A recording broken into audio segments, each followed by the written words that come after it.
I'm 68. And I feel like I'm 28. If I sit next to guys on airplanes and a guy is, you know, got a gray suit on, he's lost most of his hair, and he's sweating, and he goes, I'm gonna be 55 next week. And you look at this guy and go, I'm 20 years older than you, you know, something like that. And you realize that his job, his lifestyle, has nearly killed him. The stress of his lifestyle. What if that guy on the weekends had a rock and roll band? I guarantee you he'd feel 100 times better because there's something to look forward to. It would be something that he, while he's doing his stressful job, he's going, yeah, but I got to learn the chords to Gloria.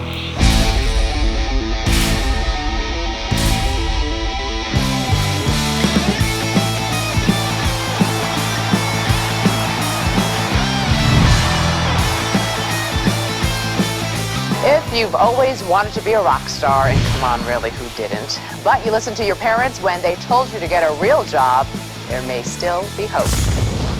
John Entwistle was the first one who told me about this fantasy camp. And he said, would you do it? And I thought, well, why not? You know, it just sounds like fun. We've all secretly dreamed of being rock gods, jamming out in front of adoring fans. Welcome to Rock and Roll Fantasy Camp, where you'll experience the complete rock and roll lifestyle without the lawsuits and STDs. Woo! STDs! My first thoughts were, oh, this seems kind of cheesy. I never dreamed I would ever actually have a food fight with the Grand Funk Railroad, and then, an hour later, be eating fish that Ted Nugent caught himself. I couldn't wrap my head around it. I had to experience it. You know, I was kind of worried that it might just be like a fan thing. This camp rocks! I remember thinking, what a great opportunity to get back and work with people from all walks of life.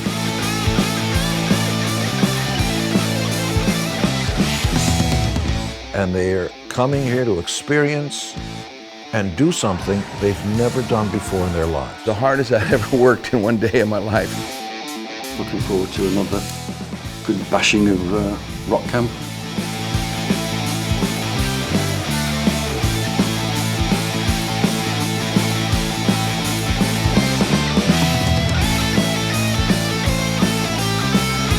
Be afraid.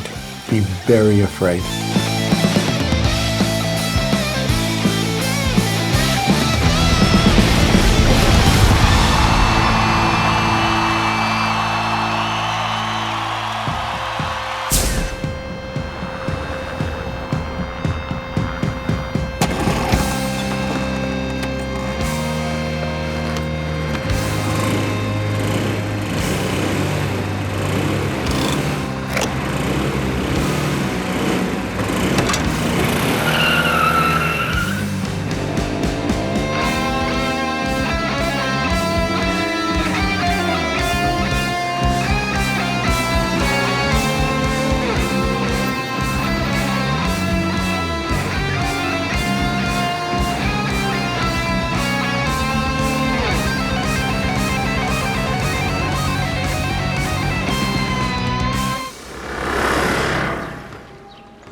I think what's kept the camp around so long is these rock stars, they get a spark because it's really about the music.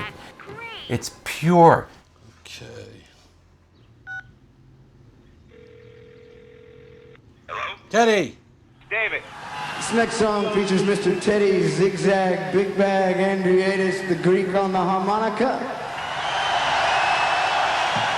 Tony, how are you? I'm good, David. How are you doing?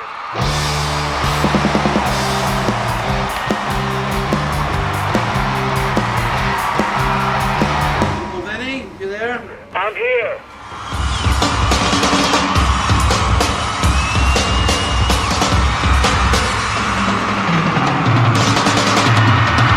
Let me tell you about your band.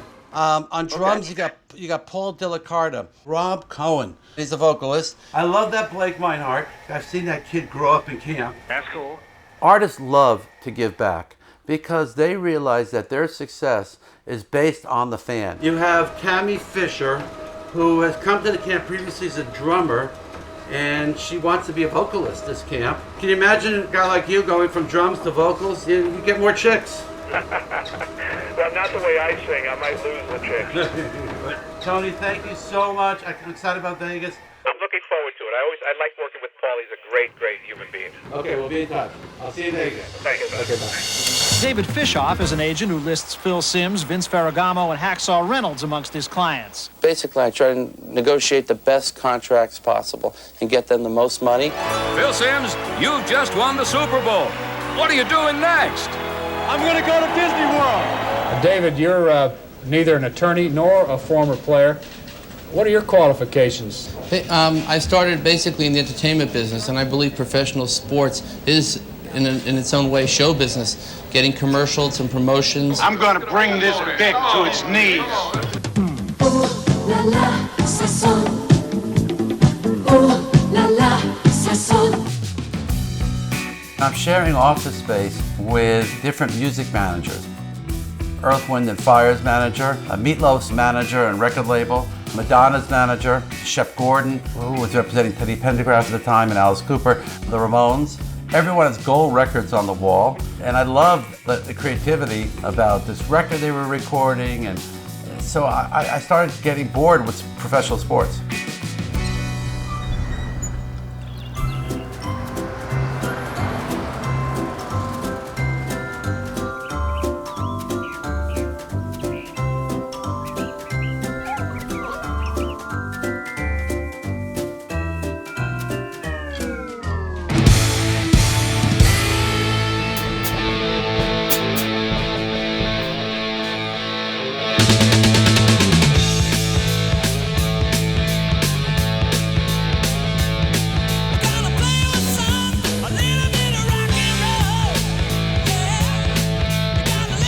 My name is Tammy Fisher.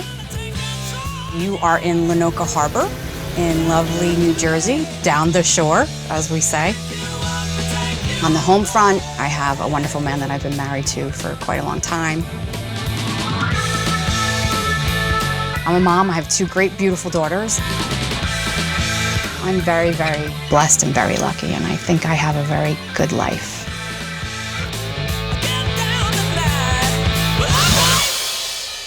They have a special thing, and I've used it before. It's kind of funny, but it's called monkey butt paste. And literally, yeah, they put it down here so it catches the sweat. I was like, what is this for?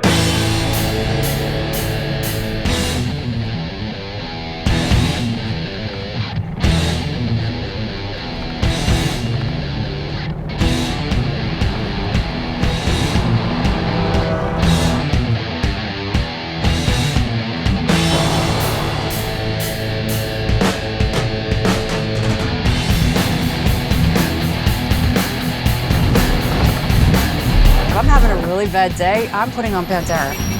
Anything to bang my head, to scream. It's the screaming metal, I don't know why. I find solace in the screaming metal.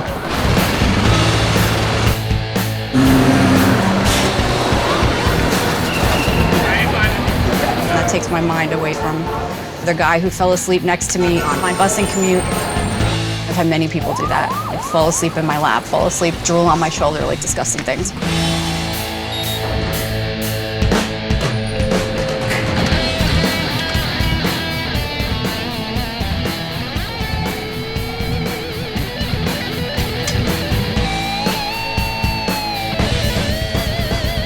I'm an accountant, and I work for a pretty high-profile public company. It's a tough job. I'm one of very few female vice presidents there. I have to make my team feel like I know everything, and trust me, I don't. Obviously, you are aware that ESRT takes training and development very seriously here to enhance your skill set with regards to variance reporting and analysis. I know, really exciting topic, right? No claps? Come on, tough crowd. So how long have you been doing this band camp? Let me see. I'm in my third year and coming up on my fifth camp. Wow. What's your favorite moment? My back massage from Halford. It doesn't get any better than that. Nice. So do you learn a lot from them? Oh my God, I've learned so much. Every single camp I go there, you know, you get in a room with 4 other people you don't know, and everybody wants to play a different song, and half of them I never even knew, and it's like the counselor will go, just wing it, do it. And I've had to learn new songs every single time I go. So it pushes me, yeah, it's scary. Would you rather play drums or sing? I don't know, the singing is new and scary to me. We'll see. Okay. Yeah. It's gotta be tough. Oh, New York is so rock and roll. Everything goes. I see a Cape Batman almost every other morning, running down from Port Authority. You know what? That's rock and roll in my body. Go ahead, go for it, Batman.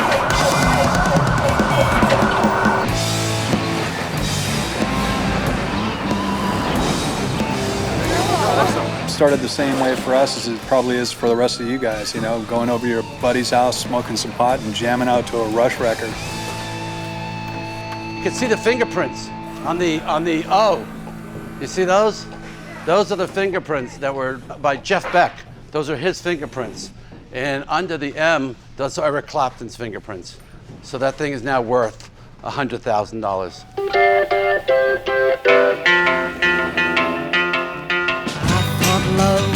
David Fishof was a mythical character because he was the gentleman who had put the Monkees back together and had helped relaunch them in the mid to late 1980s. You don't want to take credit for the idea? Well, it's an all right idea. In all fairness, Mickey, it was... Go wide. Mickey, whose idea was it? In all fairness, it was a guy named David Fishof, who the last couple of years has put together a Happy Together tour, a nostalgic concert show that toured around the country, did very well. David very successfully revived this tour, kind of like thinking outside the box. I don't know what prompted him to do it and made him think that he could be successful doing it. He's had all this success, and you wonder, how much does he really know about what he's doing? Somebody once described David as a guy who took the yarmulke to another level. Now, thanks to MTV and syndication, the Monkees are hot again. Look who's eating bananas. Is that it? David is the only agent that I know who could say he represented sports figures and a Beatle. David Fishof, he came over to London and he said, do you want to go on tour? I said, let me think. And then I said, yes. Well, I met David Fishof in 1989 when he produced Ringo Starr's All-Star Band in his first tour. And he really did the world a favor. Ringo hadn't toured on his own, and now it's many, many, many years later, and Ringo still tours almost every summer. You know, I'm not a rock and roller. I'm the last guy that's a rock and roller. And part of being in rock and roll is a lot of hang time. I turned to Ringo after the 3rd show. I remember we were in Buffalo, and I said, I'm going to go home, and I'll see you in Chicago in 2 weeks. And he turned to me and said, you remember you promised me you were going to be with me? I said, well, that was agent talk. You know, I don't really go on these tours. I remember calling my wife and saying, okay, I'll see you home in 8 weeks. I'm going on the road with Ringo Starr. And out on the road, something happened that changed my life. We're backstage for the 4th show of the tour. Nils Lofgren and Clarence Clemens comes over to me at dinner and tell me they're quitting because Joe Walsh and Levon Helm are having a fight. They want me to come and break it up. And I had just mortgaged my home to finance the tour. And we had a great time. We got him good. Cool out. What do you think we got to do? We set him up completely, and Levon and I were screaming at each other. When he walked in, I pushed Levon, and he pushed me back. And he took the beer bottle and broke it on his road case, so it was a broken bottle, and came over and stabbed me. Hey, damn it, man, cut into it. Come on. We got to show up. I had fake blood. I started bleeding profusely, and David was just... Now, wait a minute, wait. Come on, man. Come on. Get out of here. Get out of here.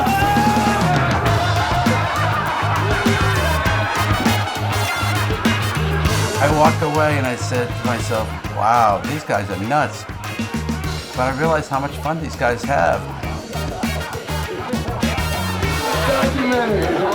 And that's how I came up with the idea of Rock and Roll Fantasy Camp. What if I could give this to people, to a fan, to enjoy and see what it's like to be with all these rock stars? I completely understand why anybody who's never been to Rock and Roll Fantasy Camp would be apprehensive about coming, because I was. But I walk into the room and I'm going like, wow, this sounds awful. But look at the fun they're having.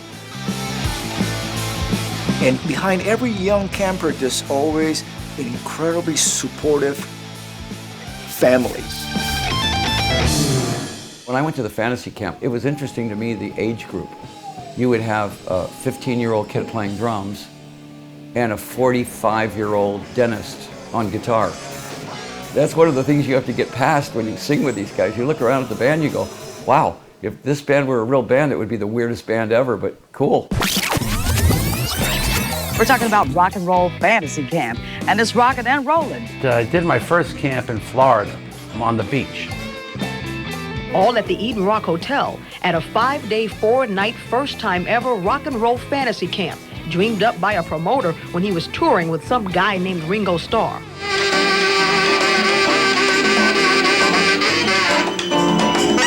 The biggest thing in our business is everyone's scared to be labeled as hip, it's not hip.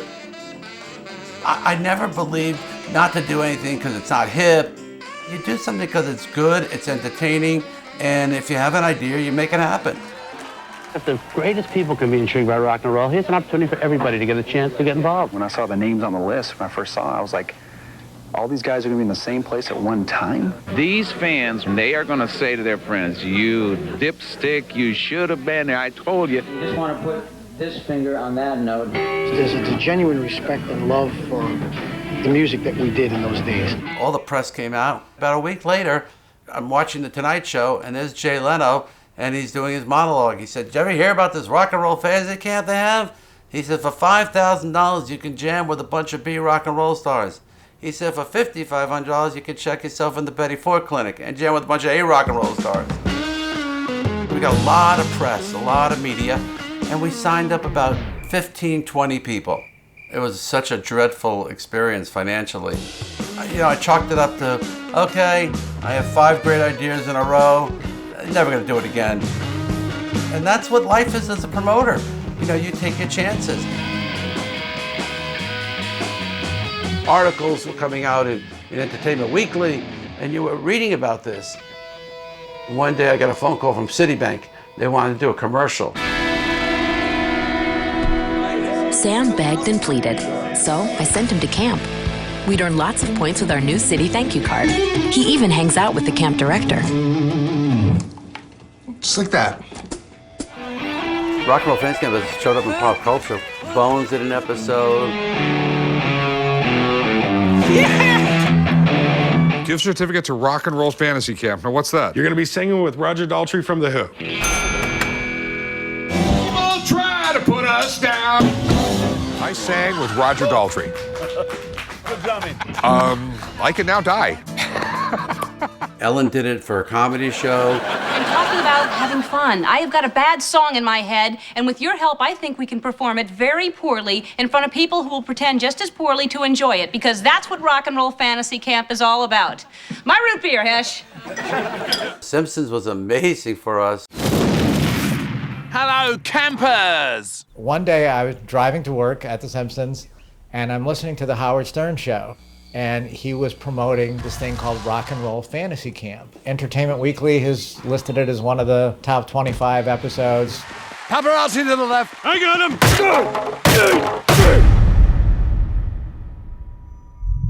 The whole thing about the rock camp is that I end up learning new things. I mean, a lot of really good players come through, and rubbing elbows with everybody that's on this journey.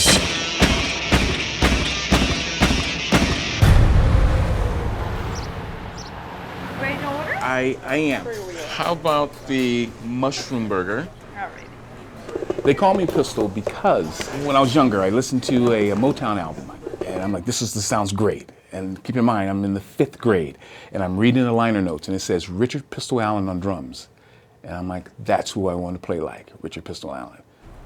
Mind you, knew nothing about drums. I just knew I liked that name.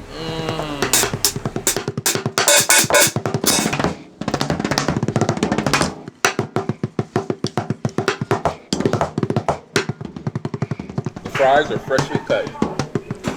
Ooh, and the ketchup, fresh. Right off the vine. There's a book that I read called The Healing Drum. It goes back into Africa and it talks about when children are born into the tribes themselves, they are raised to be master drummers in the tribes. All the communication is done through drums because that is the heartbeat of what we do. We walk in rhythm, we talk in rhythm, we blink our eyes in rhythm. Everything that we do is surrounded by rhythm. The drummer's responsibility in the band is essential. That's my rhythm. See, that's that constant heartbeat. My job is to lock it in and stay there and give them something that they can move to because they feel the rhythm. When I was younger, I went to church with my dad because he was the most important person in my life. Morning, Fawn. How are you? I think it's important for us to have something or someone that we believe in. Thank you. Bye-bye now. See you next week. There's been so many opportunities for me to be around people that did drugs, that were in gangs, and I grew up in the heart of that in LA. A lot of my friends, they became gang members, they got involved in drugs, and those are things that I just wasn't interested in. Partly so because I saw my brothers and sisters fall victim to that stuff, and I saw how much it hurt my dad. And I really think it sent him to an early grave. So I probably still need to work through it, but I have a lot of resentment towards them because they deprived me of the love and growing up with the father. God had his hand in seeing that I didn't fall victim to that. So somehow he put drums in my life.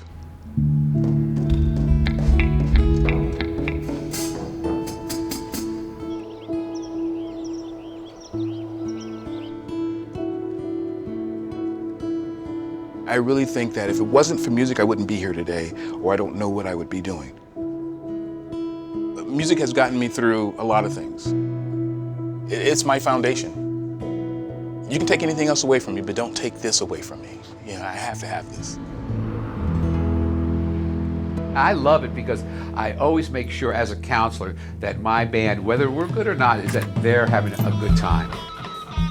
You know, you look at what your band is and you go, okay, this person can play, this person can kind of play, this person can sing, but kind of can't play. Guys, number one rule at camp is inmates don't run the asylum, right? So you guys, when you take your bands, you take control of them, and in the end, they will thank us. And right, Teddy? Absolutely. You make it work. You know, again, there's no I in band.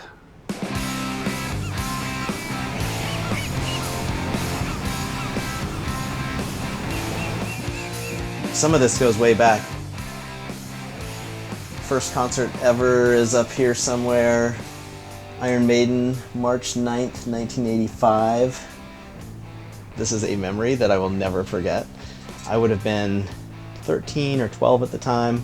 I remember my parents, who were they're very straight-laced and very conservative parents, wonderful parents, by the way, but they really didn't want me to go to a heavy metal concert. So they made sure that one of my friend's parents went with us. So we go to this Iron Maiden concert, and I remember, you know, kind of like rocking out, but then I remember looking back and seeing, you know, my friend's mom is just like taking a joint from one of the other people who was in the audience and is like smoking out, and I'm just like, really? This is our chaperone? So Mom, that's a true story.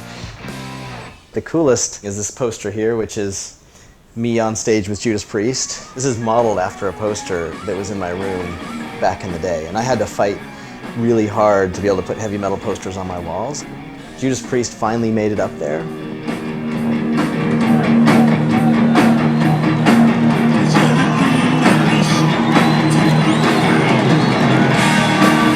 Total dream of mine come true.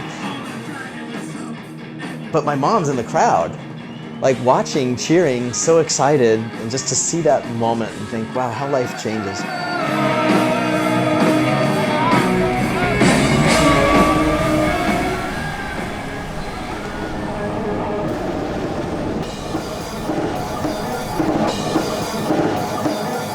Our son comes home from school, and the first thing he wants to do is Okay, Dad, I really want to get a snack, but let's jam that song first. I'll stop anything I'm doing. This is a shy kid. He's only 14. He's the same age as me, but I'm in Celsius. You know, this metal madman inside is just a beautiful thing. It's a neat thing about Fantasy Camp. He got so good so fast with such little input. When you play with someone who's great at something, like they are unconsciously excellent at it, it is a different experience. Try yourself. It's a very special thing. I know it sounds a little cheesy that like, oh, it's just a rock and roll thing, but man, for me and for him, it's real.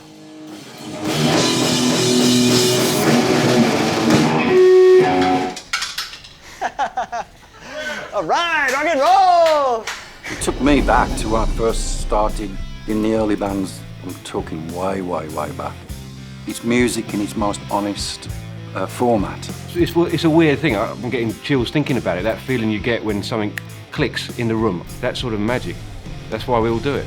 Yeah, as long as I left your This is the man. Rock and roll! Oh, I gotta talk about this. The Gene Simmons owners. Fishof is a really interesting character. He could be a character in a recurring role in the Goldbergs. He's just crazy. He's out of his mind, you know. And I love that about him.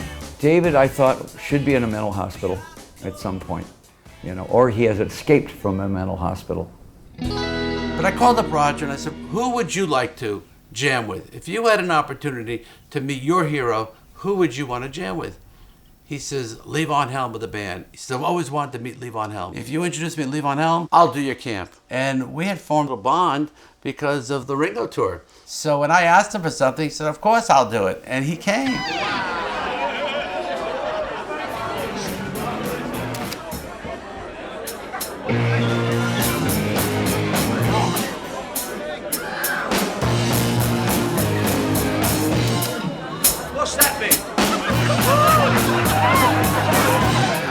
To meet Levon Helm the next day, he said, when are these bands playing? I said, well, tomorrow night they're playing at the Bottom Line. I've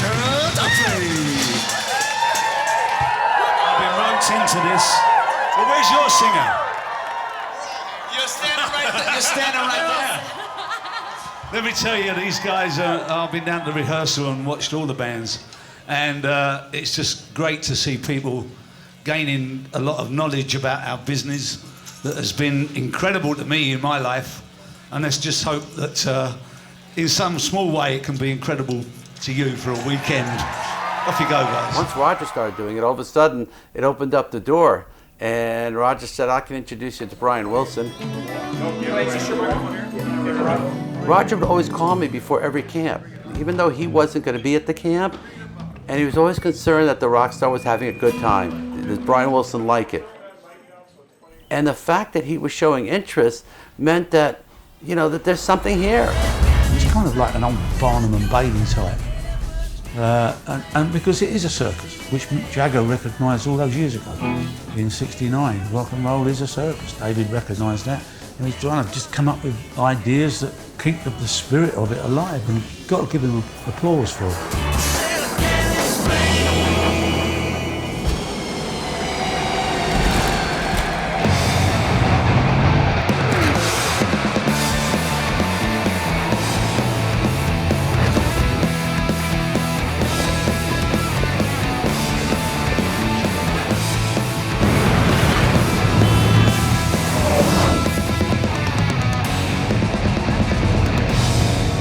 Mr. Fishof. Come on, bring him here. What do we got here? Rock stars? You know Paul Stanley's not coming. Goodbye. No, we got Gene Simmons instead. David, I came to see you. That's the only reason I'm here. Honest guy. You excited? We're very excited. We're Good. always excited. Good. It's great to see you. It's going to be great. Good to see you. It's going to be exciting. Exciting camp. Hello, David Fishof.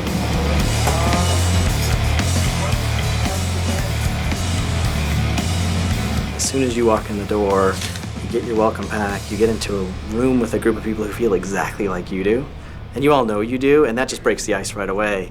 And then, you know, maybe Bruce Kulick will walk through the hallway or something, and you'll say, hey, what's up, dude? And you'll all look at each other and be pinching, you know, and you share that experience so quickly with the group that you're with. You see, everybody gets excited about coming to camp early. You guys say hello to Steven Adler? Yeah.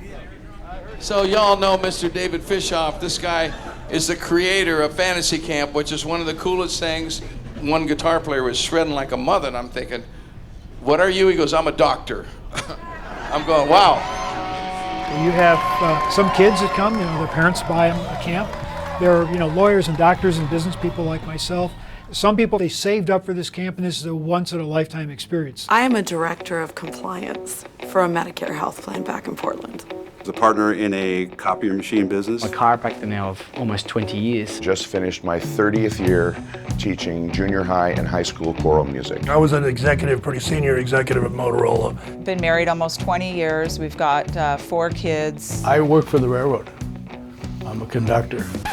So I haven't been on a regular vacation since then. We always come here. Yeah. People would say, tell me about yourself. I tell them, what I do is I'm an executive at Motorola. I am a rock guitarist.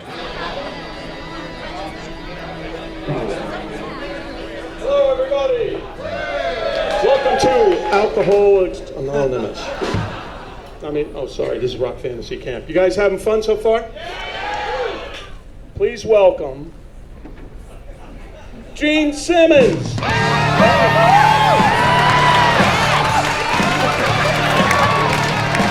Hey, wow, everybody. Welcome to Rock and Roll Fantasy Camp. This is our 23rd year. 23 years. And if you see Rudy Sarzo and walking around and you have a question about bass, ask Rudy. Ask Rudy. If you want to ask a question about sex, ask Vinny. Okay? Okay. Go to your rooms. We're going to start jamming right away. Good luck, everybody. God bless you. It's opening day at Rock Camp. Are you ready to Your mission at camp. Number 1, you got to prepare 2 sets. I don't care if you do identical sets. It's about helping each other, coming together as a unit to be the best band possible. And the best band here, best band wins absolutely nothing. Nothing. Yeah, you can do that. You can do that. Yeah. I'll tell you when. So it's always an interesting moment when I meet my camp band for the first time.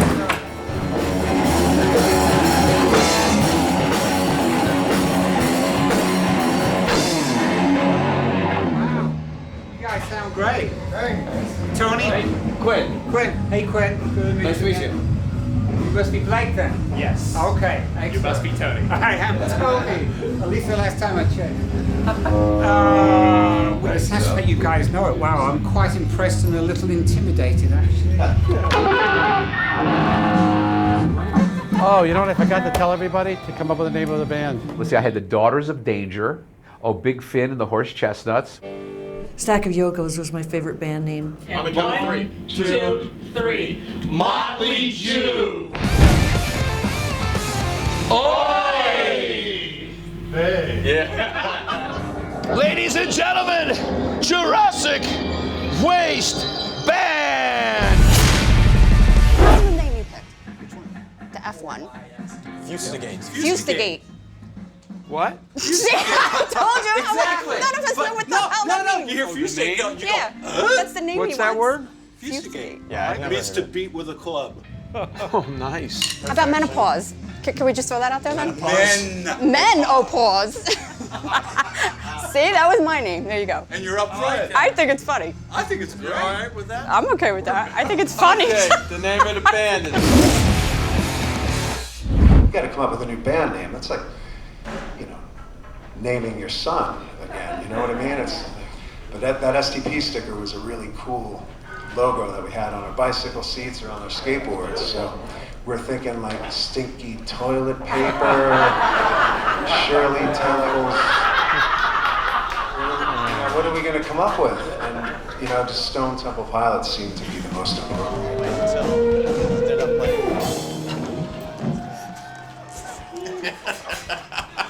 Yeah, no one told me metal guys were silly. I love it though, man. See? I'm glad you're taking the positive out of that. All right, Mississippi Queen.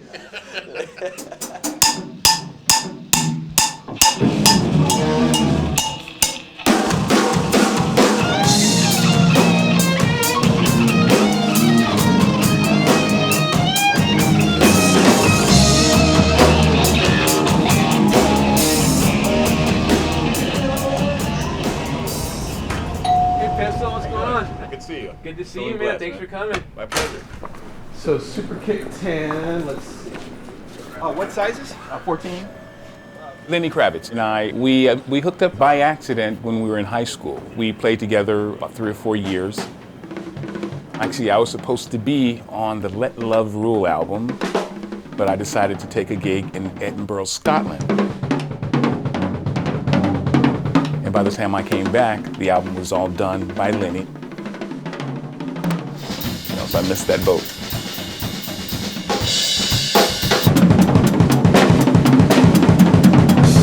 I like it. Awesome. All right, I'll take everything. Wrap it up. Thanks, buddy. Always good seeing you. All right, ladies, let's go. I want to show you something. All right, fall in line. Come fall in line. I want to show you guys how it all began with me in terms of learning to play drums. My very first teacher was Willie T. Brooks. I owe everything to him. He was the beginning of it all. Then I met Albert Tootie Heath of the Heath Brothers. I walk up to this fence and I look over and I see this drummer playing. And he says, "Who the hell is that on my fence? Get your ass off of it." I'm like, "Whoa," it scared me, right? And he said, "Just kidding." He said, "Come on in." And it was Tootie. And he was actually rehearsing with a singer named Nancy Wilson, who's a great jazz singer. So from that point forward, he became instrumental in my life.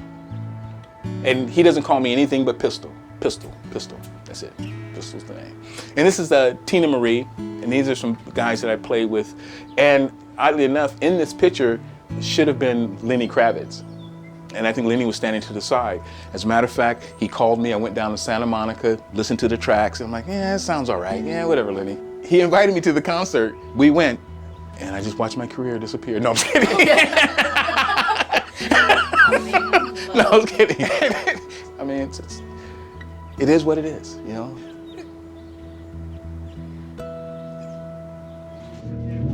All right, I got an idea. I'm gonna do this. I'll go like this, and then just give me a bonk. You know. Okay. It's okay. Now here's what we do with the bonk. All right. Is we're gonna have a conversation where I'm gonna say something, and then you're gonna say something. And you're gonna say a little word. When these guys get together in the room on the very first day, it starts off under this false premise that 5 people who don't know each other come together to make a band, and you think, how can that possibly work? But it does work very quickly, because they're all there for that purpose, and they're all focused on creating something.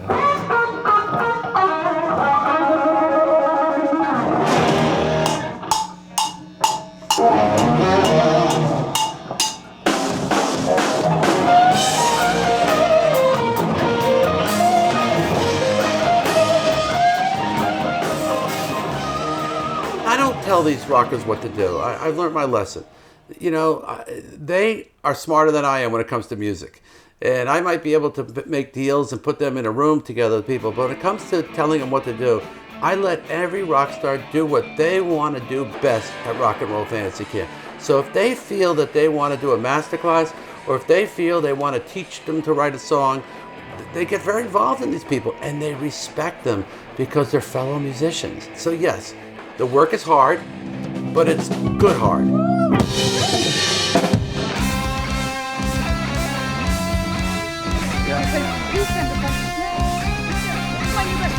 Oh, wow, organic popcorn.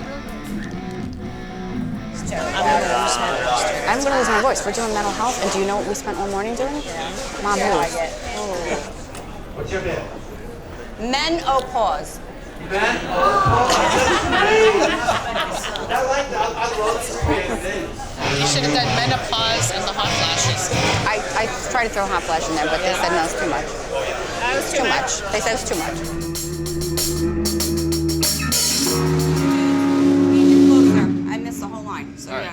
I think the singing part is harder. When you go down to C, I'm going to go here. Drumming, oh my God, if you missed a beat or if you didn't hit the cymbal, you could do that and get away with it. Now singing, you gotta know those words. People know these songs. They expect the lyrics to be right. It's hard to kind of fake that part.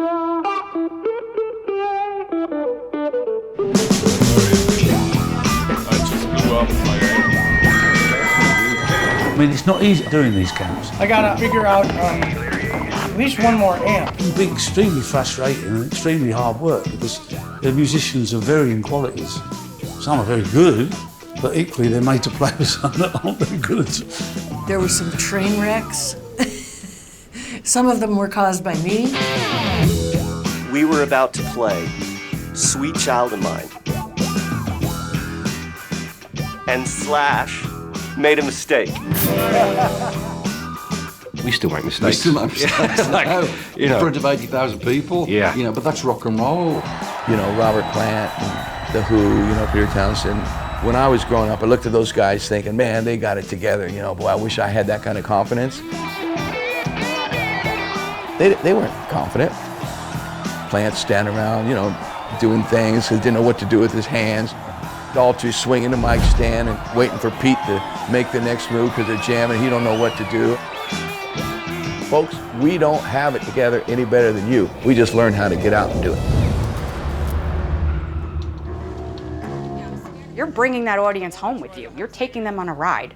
That's a lot of responsibility.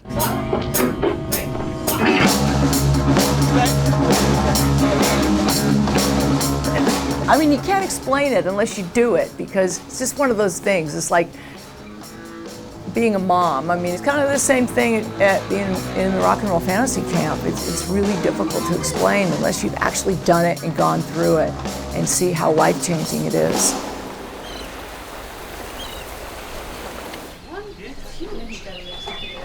Oh my God, that's a lot of salad. You're making that much salad?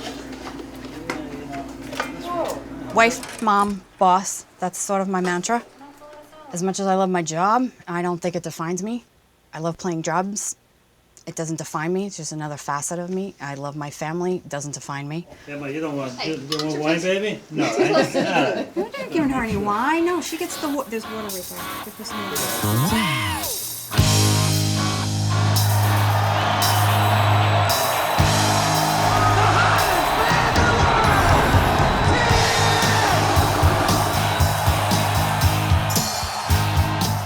We have the kiss, the kiss condoms.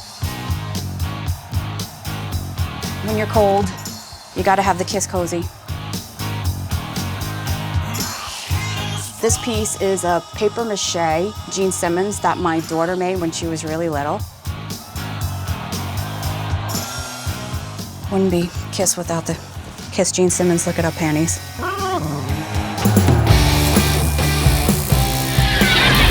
Kiss was great about making media events about everything they did. Did you know that some of our stores are actually open all night? I mean, I've been following them since I was a kid. If anybody told me I could totally live the rock star life, I would have to really, really carefully consider that. There is a price to pay. Yasu.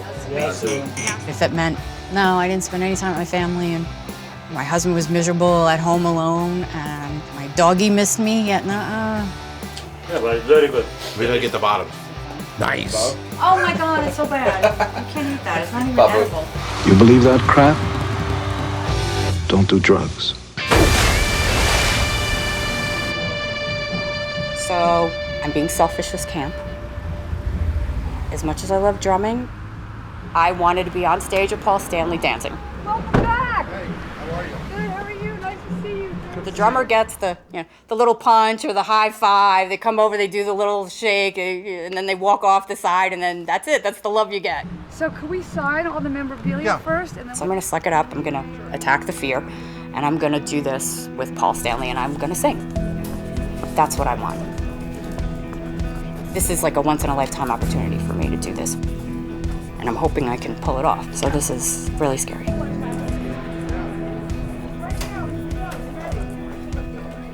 Never little surprise for you? What are you doing here? Did you pay to come to camp this week? I was going to say, how do you get in the business? You open the door.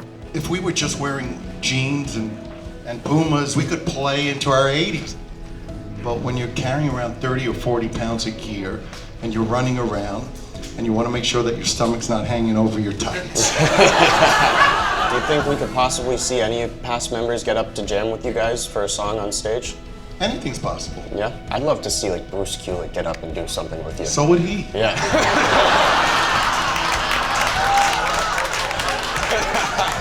Music is magical. I think all the arts are magical. Just gotta chill because music is indelibly a part of who I am. But when you're younger and you don't have kids and you don't have family, your band or your music or whatever you pursue is your life.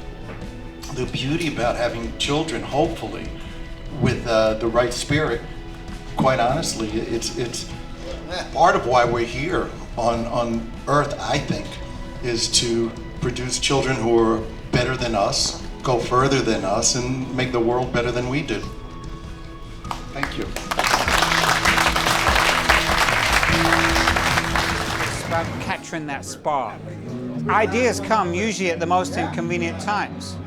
Driving along in the car, I have to pull over and get my book out and write something down, or I have to cut the shower short, or I'm in the middle of going to the bathroom and say, no.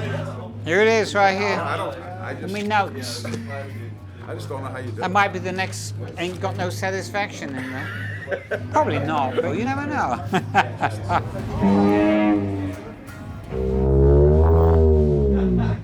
It's more like a cow, though. There's a song by The Temptations called Papa Was a Rolling Stone. It's a 6.5-minute song.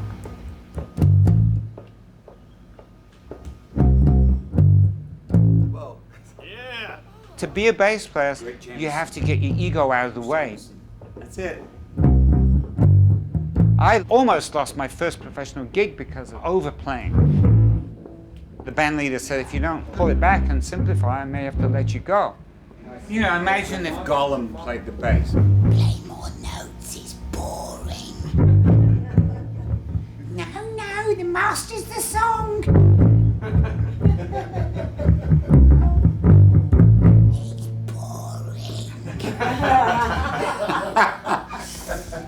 That first gig that I almost lost led on to the next gig, which led to me playing with Jimmy Page with the Firm.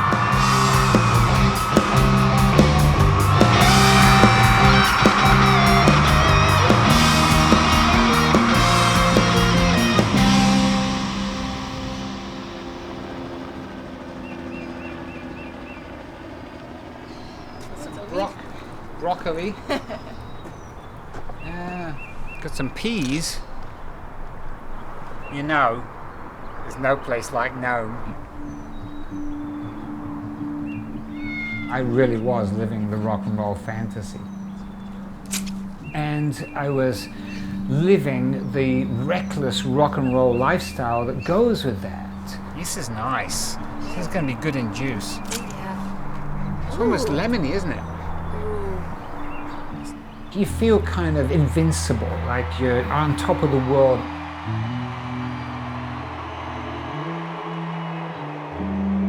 That's when things started to change. It's so nice, it made my eyes water. Oh yes, it made my throat burn. In a good way, of course. It's quite nice. It's quite nice, isn't it? Woo!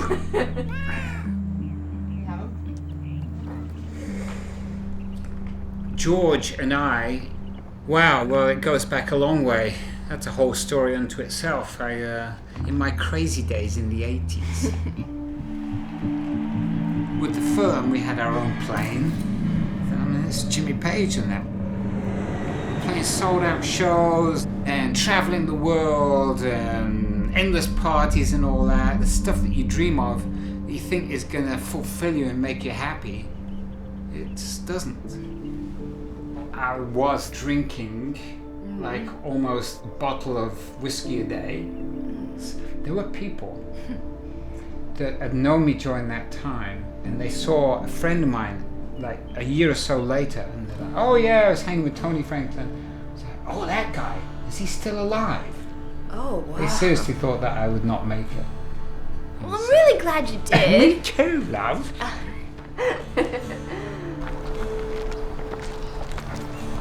Rock camp is a little bit like self-realization because you are finding yourself.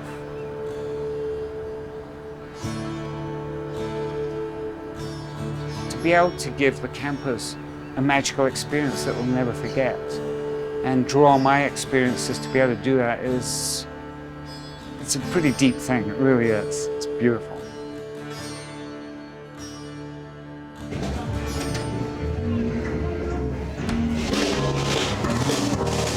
It's magical. How I've reconnected with my joy of playing was here at Rock and Roll Fantasy Camp. This isn't a chore. Yeah, I'm at a point in my life where I don't have to do anything I don't want to do. It's not about money, it's not about perks, it's about I enjoy it. What struck me the most, in a way, was how appreciative and excited and inspired these people are. It's just a really cool experience to touch someone's life, inspire them with music that they grew up with. That's what it's about, I realize now. These people don't have to do Rock and Roll Fantasy Camp. It's been really great to see the way Alice Cooper and the way Roger Daltrey and Gene Simmons, to see how these rock stars have been touched by it and wanting to be part has really been a beautiful thing. I see right through your plastic man. I look all white, but my cat was black. My Malibu shoes really made out of sand. Now, you guys should go to these master classes, though. These master I'm going to the vocals one. Oh, good. Jason. And you should go to a guitar one. Or you can go and drink, whatever you choose. Well, the two are not mutually exclusive. Yes, right. Just try it right now.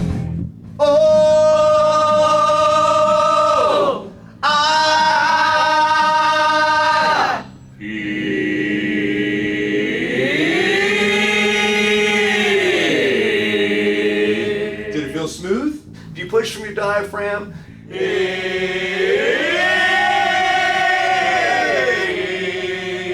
you feel the difference? Yes. What's that? I can't breathe. Hey babe, I'm in the middle of a vocal thing. Ready?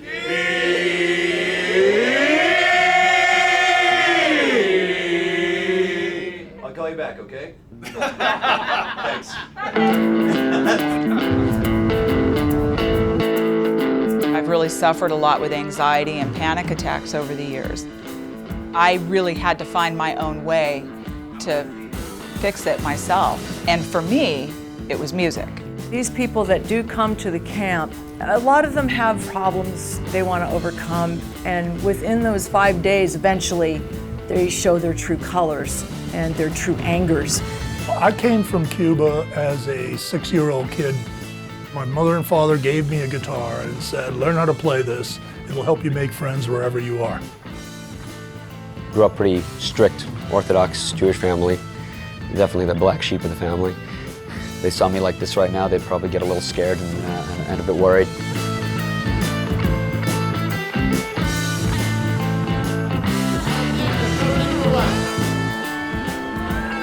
I've always just had stage fright, you know, I never ever thought I was good enough.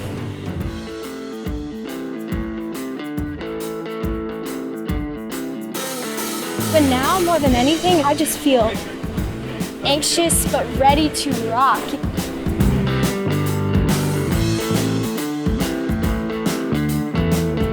I'm not a very good guitar player. You know, oh my God, Jeff Beck, I can't possibly get up on stage and play alongside him. All of a sudden, the drums just kick in and just take the band to a whole nother level. And I turn around and it's the drummer from Chicago. It's the first time in my life that I had ever played with a professional drummer of that caliber.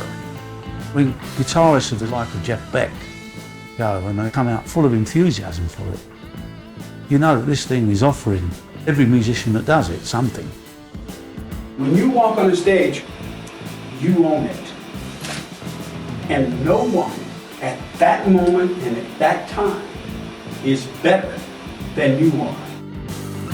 Whatever it is, don't be afraid to like do you know? Loosen up a little bit. This is about having fun. If I was in charge, I would get Rock and Roll Fantasy Camp in every school. 6th grade. And I used to teach 6th grade. That's what keeps me going. Every day I open up my emails and people just tell me we've changed their lives at this camp.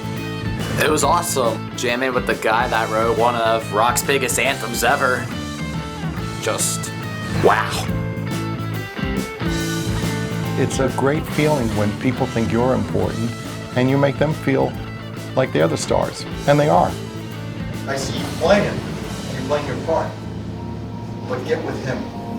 As long as you got him back there, you can't lose. You can't lose. Yeah, it's great, huh? Paul's right. The pocket. Yeah, Buddy Miles. Good job, guys. Thank you, Paul. Oh, that's awesome, man. For him to point to me to say, with that guy back there on drums, you can't go wrong. And he said, he reminds me of Buddy Miles. I grew up listening to Buddy Miles. To be acknowledged by someone of the caliber of Paul Stanley of KISS, what he has achieved is what my ultimate goal is. And that's something I will cherish for the rest of my life. I really will. To be recognized by my peers, if you will, in a genre that I'm not used to was uplifting, was encouraging. So I will now be a metalhead, all right? So,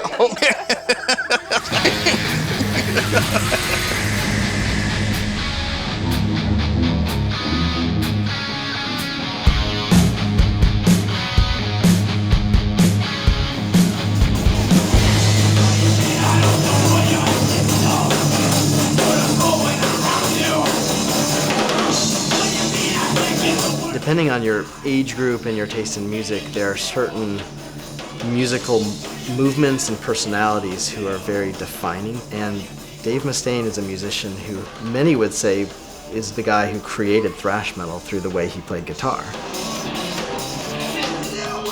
When I was in my bedroom jamming these songs when I was in a high school band, if you would have told that Scott that someday Dave Mustaine's gonna be watching you play this song, that Scott would have just never believed you and said like, whatever, you know, pipe dream. When I was down and all those sorts of things, it was like the Megadeth soundtrack, the Metallica soundtrack, thank you.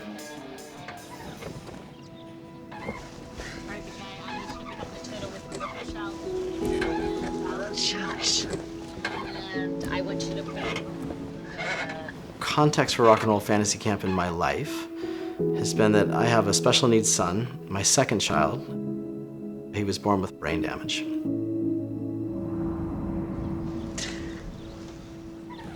Couldn't see, couldn't hear, no voluntary movement. Yeah. This was the end of me being a musician, actually. What do you do with your feet? In fact, I was recording a CD and I was planning on releasing it and I was planning on even touring behind it. Then Jackson came along. Jackson. Sleeping away. And it became the only thing that matters, how do we help Jackson? First thing is he has profound diffuse bilateral brain damage. How do you help this child be the fullest human being they can be?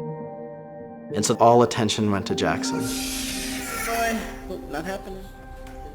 We had a very intensive home program helping rewire his brain. It was like boot camp at our house.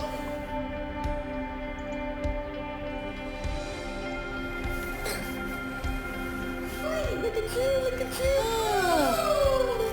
Well done, my man. Good job. What's this? Good job, Jack. Go, go, go, go. Go, go, go. Perfect. One day, you know, air horns in his ears and actually his eyes would move. As if there's a reaction. I remember us going, did that really just happen? Really just hard-gained miracle type stuff. You're beating me on this one. It's a battle. You're doing it. One more. You're gonna tie it up. You get it? Yeah, you totally nailed it. Nicely done. Give me some. All right. Good job. So tell me more about the day. Yeah, What's your film about? me being a monster. About you being a monster? No way. And what do you do when you're a monster? I take kids down Down where? to Chinatown. You take kids down to Chinatown? That's awesome. Yeah. You drop first and then I drop after. 1, 2, 3. Oh no! You gotta get it right in the lines, okay? 1. Stay in the black lines. Good one, that's a good one. Slow down. Excellent, good job, nice work. So Jackson, what would you like to do this year? What's one of your goals for this year? To play bass at Rock and Roll Fellowship Camp. Yeah? That's the G, so that's right, but we're gonna do open first. All right, 3rd fret. Huge, Jackson. So Locks, where'd you go? Golden Boy quarterback. So is there any chicken in your chicken soup? No. Awesome.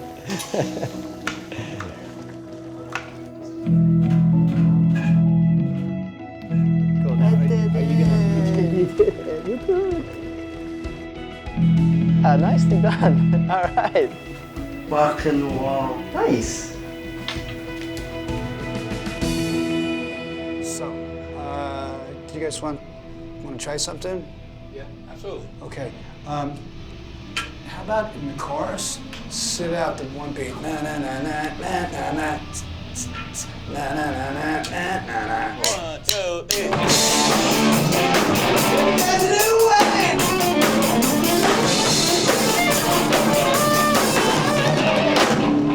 Cool. So, whose guitar can I borrow real quick?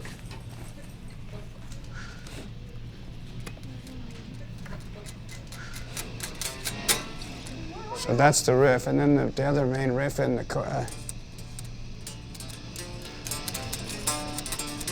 there's a slight little bend going up. Good job, guys. That was fun. Yep. This is yours too.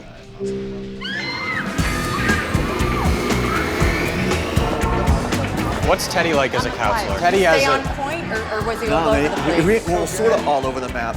Sort of. But by the time you've had a whole day of work and a visiting legend, and then a jam session at the end, 10, 12 hours can actually start to unhinge you. So we have to go to the martini bar to do some repairing. She's improved a lot. Yeah, I'm telling you. You're gonna have a big sadness Monday morning. Oh yeah, you're gonna get like depression, bro. You're like, The low after the high. Post-camp depression is a thing. It's heartbreaking. Right. So tonight will be Patience. Bad moon. A little bad moon rising, right? Okay, there you go. So that's our set, right there. Gentlemen, play it right, play it with no mistakes, and play it well, and there'll be a drink waiting for you at the bar. How about have fun? Oh, there you go, have fun. There you go. A little hard for my little band. All righty. So. Okay, so last day, guys. Last day. Last night. How about rock and roll all night? Tammy? We can do it. Just too strong. You're in a bad mood. I am in a bad mood. Just too strong. That's a good song. Oh, my alarm. I was gonna say, what the hell is that? Tinkerbell. It's Christmas. It's Christmas. Solo, wait. Okay, let's get ready to check in Southwest. Tone! Very important thing. Are you getting ready to check in your flight? What You go. B-33 got a better one than me, and I was on time. am I? B? B-33. I like to be A. We got 4 minutes. Check this out. Yeah, okay. Hang on, I gotta put my plugs in. No, we'll play low.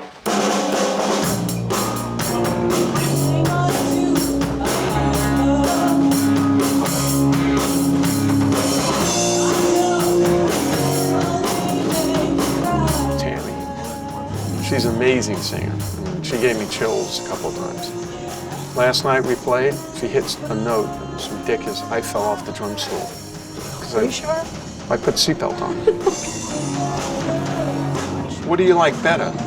Being behind the kit or being in front of the band? I'm gonna be honest. It's more nerve-wracking being in front. Being up in front. Oh my God, more nerve-wracking. You can hide behind the drums. And The even drums, if you mess up, you can cover it a bit. you can go on with dirty pants, you know, the shirt's wrinkled or you spill something down here. Sneakers. It doesn't matter. I have to thank you very much for giving me confidence to do this because this was very, very hard for me. No, seriously. This is like the love this was connection. Very hard for me.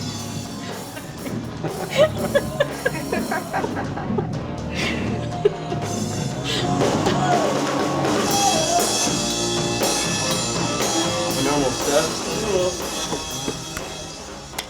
See you there, man. See you soon. All right. I'm off. You guys sounded great. You guys sounded great. It's fantastic. I mean, it really was. It's very hard for people to be up on stage in the first place. You know, who wants to be told, gee, that stinks?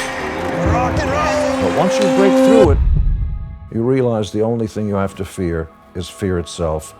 Thank you, Franklin Delano Roosevelt.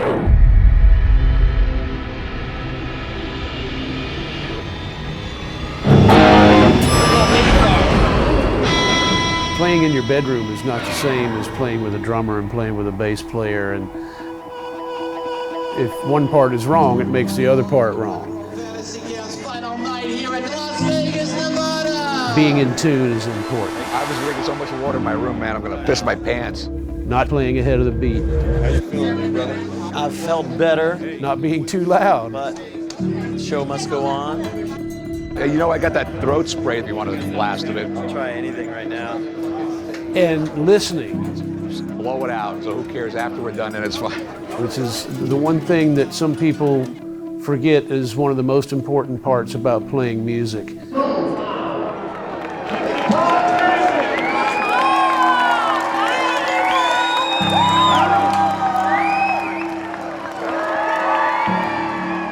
You're just getting appetizers now? Just for now. Yeah, just for now. have something, Just to have and something on the table, and there's going to be other people. So I don't vomit. If they're playing 3 songs and it's 12, 15 minutes, that goes by in a heartbeat. I think we're almost the same size. We can swap shoes. And if that's going to be 12 minutes of blind terror, then I've kind of haven't done my job and it's a bit of a waste. You need to savor every single second of this. Ready to rock. I am. Yeah. I'm ready to rock. Let's kill this today. You're always ready to rock. Born ready. I know. I know. Let some of that rub off of me. So It's I'm rubbing. There you go. Not so scared all the time. But you know what it is? You're concentrating on so many other things up there. Yeah. And what do you forget? Like the most important thing, breathing. Please welcome back to the stage, Mr. Paul Stanley. It's really a moment for people to rub shoulders and get some pointers that they'll probably never use at Madison Square Garden. It's not about that. It's not about how good you are. It's about how much you enjoy playing.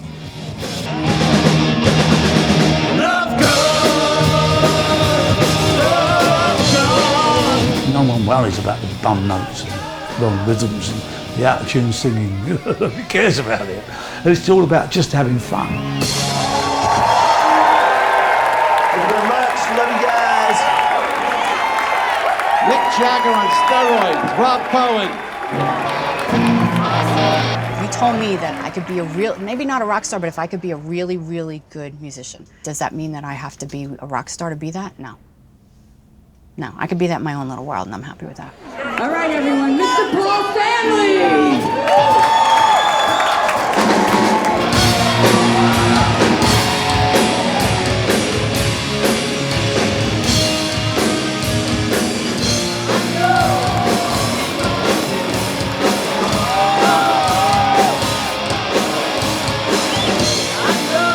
I'm singing for the first time on stage.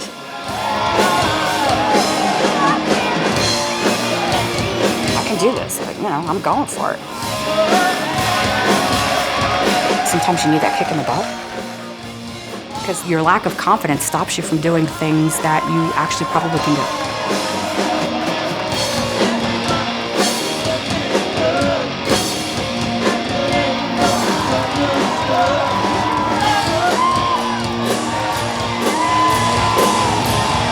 To play with those musicians on stage was just an extra icing on the cake.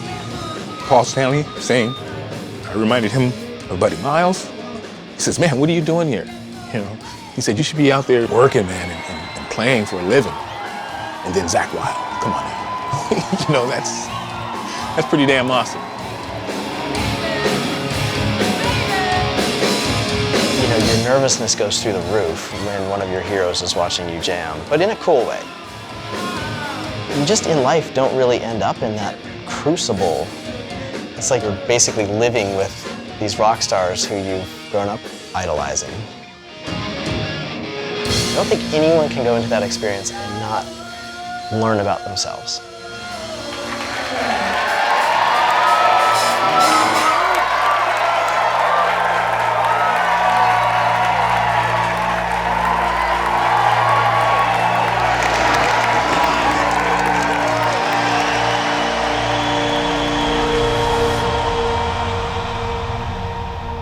One of the things I enjoy at camp, I always call myself, I'm a Jewish Santa Claus. If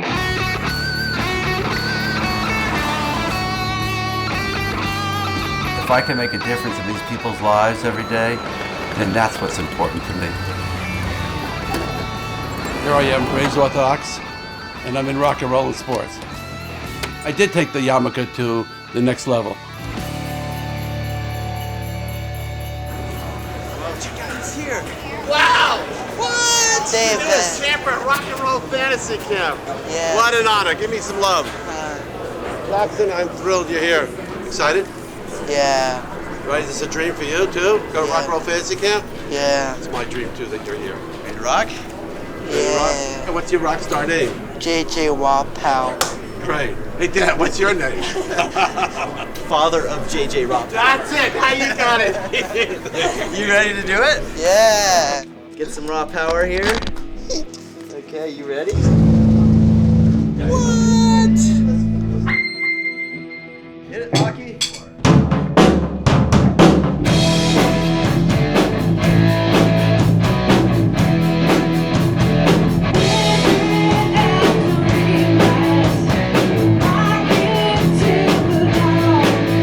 It's very easy in this business, which we're incredibly privileged, to forget where you came from.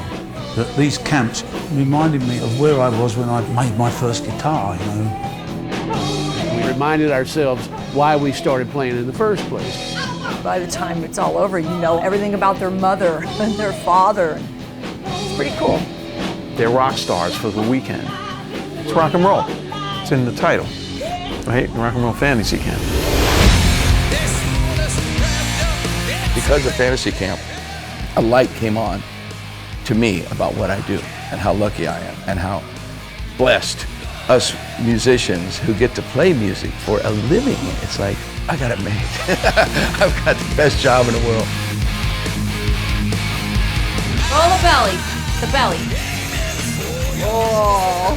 Whoa. Handwork. There you go. Oh, there you go.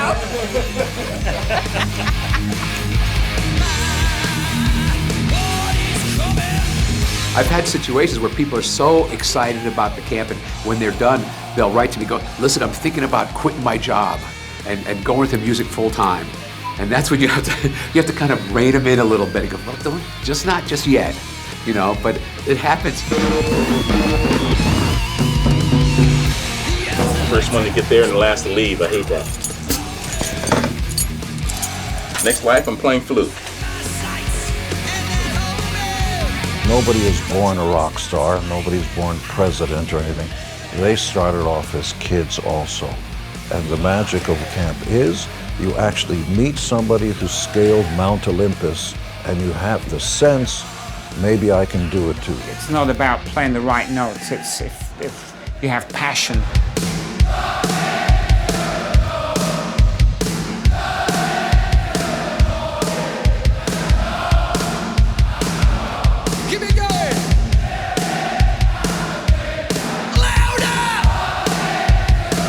Bob Dylan and Gene Simmons and Jimi Hendrix auditioned for The Voice. Do you think we'd make it? Oh, it's about time. This is about. You think we'd make it?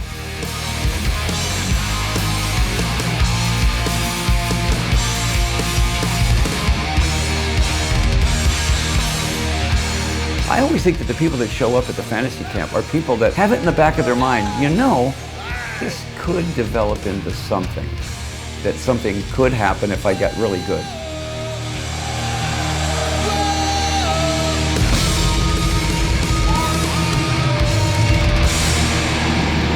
I can't think of a more fun thing to do. I mean, it's better than stamp collecting,